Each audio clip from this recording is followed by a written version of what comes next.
opinionin tim të përgëzoj qytetarët e Kosovës për një sjellje dinitoze demokratike të qytetëruar në procesin zgjedhor, që jo vetëm në këtë proces, por edhe në disa procese brenda viti ose më përpara kanë treguar se në një farë mënyre jemi popull i cili kem kuptuar atë ABC-n e demokracisë, domethënë zgjedhje të lira demokratike pa konflikte të natyrave të caktuar, pa keq kuptime, pa keq përdorime, pa vjedhje votash dhe respekt të standardeve demokratike.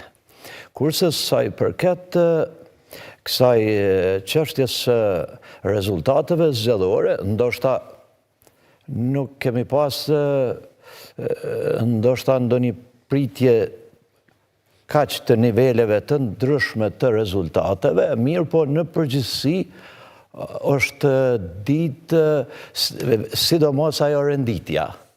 Është kuptuar nga gjithë qytetarët edhe ne që bëjmë pak analiza të kësaj natyre se partia e parë do të del VV-ja, partia e dytë PDK-ja dhe partia e tretë Lidhja Demokratike e Kosovës. Kjo më përmendja që ishte edhe gati që pritshmëria përgjithshme.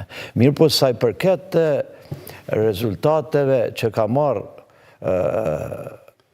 lëvizja vetëvendosje në raport me rezultatet e kaluara dhe rezultatin që ka marrë Lidhja Demokratike e Kosovës në raport me zgjedhjet e mëparshme që nuk ishin larg asnjë vit, tregon për një befasi në kuptimin e raporteve që do të jenë prezent dhe padyshim do të reflektojnë për një periudhë relativisht të gjatë kohore, sepse këto zgjedhje ishin në një farë forme edhe nuk ishin krejt kontinuitet, por ishte shkëputje një kontinuiteti të blokadave të ndërsjellta me qëllim që ose të kaluhet në një produkt të ri politik, që do më thonë të ndërtohen institucione pa probleme të mëdha, ose të vazhdohet me logjikën e njëjtë. Kështu që këto zgjedhje treguan se nuk do të vazhdon ai kontinuiteti i blokadave të ndërsjellta midis partive politike që ishte për një periudhë relativisht të gjatë kohore, që sigurisht do të kemi institucione shumë shpejt, qoftë konstituim kuvendit, qoftë konstituim qeverisë, kështu që sa i përket zgjedhjeve të presidentit e të tjera, ato do të vinë sigurisht në bazë një etablimi politik që do të pason në bazë ndërtimit të këtyre institucioneve. Mirë, se do të ndalemi tek të gjitha me radhë, por radha juaj, Bekim. Po, pajtona me zotin Ramosaj që renditja ka qenë pothuajse e pritshme, jo edhe rezultati. Natyrisht ky ka qenë rezultat i befasishëm pothuajse për gjithë, duke përfshirë edhe për subjektet politike gjykoj. Edhe vetëvendosja nuk ka shfaqur në opinion ndonjë pritje të kësaj natyre. Pritjet të kësaj natyre vetëvendosja i ka pasur në shkurt të këtij viti. Pra në zgjedhjet e shkurtit ka pritur që do t'i marrë 500.000 vota dhe do ta kaloj 50%, por nuk janë shprehur që një pritje të tillë dhe kanë nga rezultati 28 dhjetorit. Pra madje sipas disa dhënave të cilat arrita të siguroj, vetëvendosja ka operuar me një sondazh pak ditë para zgjedhjeve i cili e ka renditur këtë subjekt politik dikun rreth 43%, pra jo afër 50%. Por rezultati është befasues dhe unë gjykoj që ky është rezultat i cili unë do doja ta shihja në secilin rund të zgjedhjeve. Por natyrisht jo vetëm në raport me vetëvendosjen, por në raport me secilin subjekt politik që synon ose ka potencial për të krijuar institucione, do duhet përkatësisht është e dobishme që të ketë këtë rezultat, por shkak që ky rezultat siguron ose ofron qëndrueshmëri institucionale. Çfarë do lloj rezultati tjetër më poshtë se kaq, do thotë lën hapësirë për jo stabilitet politik në vend, por shkak që do duhet pastaj të kombinohen subjektet politike dhe pastaj këto dhe kombinimet janë bërë edhe të vështira, janë bërë edhe do të thotë edhe të vështira për të arritur, por edhe të vështira për të menaxhuar pastaj për të prodhuar rezultate. Dhe unë gjykoj që nëpërmjet këtij rezultati vetëvendosja do të ketë një komoditet sa i përket qeverisjes. Natyrisht kjo nuk garanton efikasitet.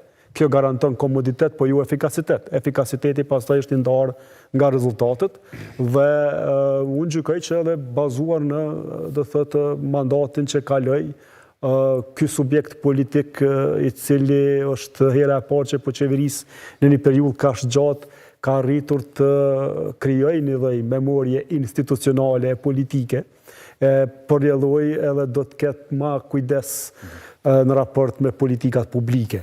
Vetëm të them edhe një gjë, që është e rëndësishme të kihet parasysh që fituesi këtyre zgjedhjeve dje nuk shfaqi arrogancën që e ka shfaqur në shkurtën e këtij viti. Çka lëm për të kuptuar që kjo memoria institucionale që është kriju dhe që kjo përvoja politike që ka kalu, i ka etablu disa gjëra dhe ka krijuar një lloj vetdije edhe vetdijsimi i cili pastaj do të prodhojë rezultate tjera nga ato që kemi parë deri sot. Pra, që të dy u pajtohet që në një farforme qytetari votoi për zhbllokim institucional, në radhë të pare pastaj janë arsye tjera sepse votohet një subjekt i caktuar, por që e kanë parë me prioritet që të mos mbahet shteti i bllokuar tutje. Pra, me aq sa lexova deklaratat e juaja. Gati sa është refleksion faktikisht i asaj mendësisë bllokuese që me çdo kusht kërkohej zhbllokim. E vetmja shans për zhbllokim, domethënë, është kjo situatë. Këtë zhbllokimin pas pak, po. Të dalë me ju, zoti Koci, tash, mbase edhe vetë titulli që kemi vendosur këtij emisioni sonte, nëse rezultati zgjedhor është edhe tërmet politik, a e pat ju të tillë dhe a besoni që do të prodhoj ndryshime tektonike, le të themi, në peizazhin politik në Kosovë? Fillimisht më duhet të them që nuk e kam prit asun këtë rezultat, kam pritur përsëritje ose reprizë të nëntë shkurtit, atij rezultatit do të thotë.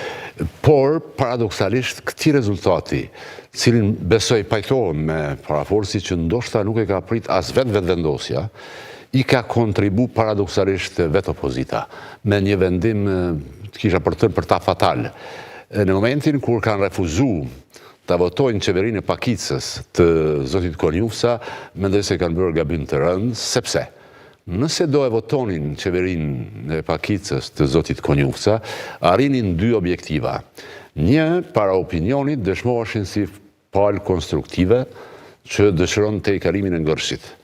Dhe e dyta, zhagisnin në zgjedhjet deri në mars dhe nga mesi i marsit dhe shmangnin votën e diasporës që si pas gjitha gjasave ka qenë vendimtare për të kriju këtë distancë, do të thotë për të arritur rezultatin, besoj që do të shkojnë në 50%, nëse tani është 49.3, nuk e përjashtoj mundësinë që me votat e diasporës të shkojnë në 50%.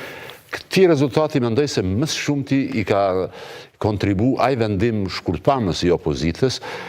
Votimi i qeverisë së Pakicës të zotit Konjufsa ka qenë në favorin e opozitës, nuk ka qenë në favorin